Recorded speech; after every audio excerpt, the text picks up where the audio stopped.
One thing that I do pride myself on, one of my best friends said it when I told her I was quitting law school to go to acting school. She goes, when Caitlin says she's gonna do something, she's gonna do it. She's like, you'll be an actor. And I was.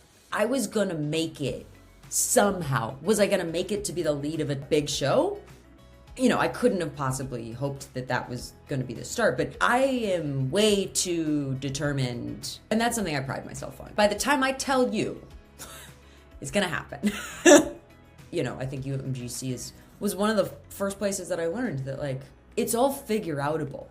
There's so many places that you can go and people willing to help you. Most people are willing to help, even in my industry, which is notorious for being exclusionary. People are willing to help you, but people are only willing to help you if they see that you're helping yourself.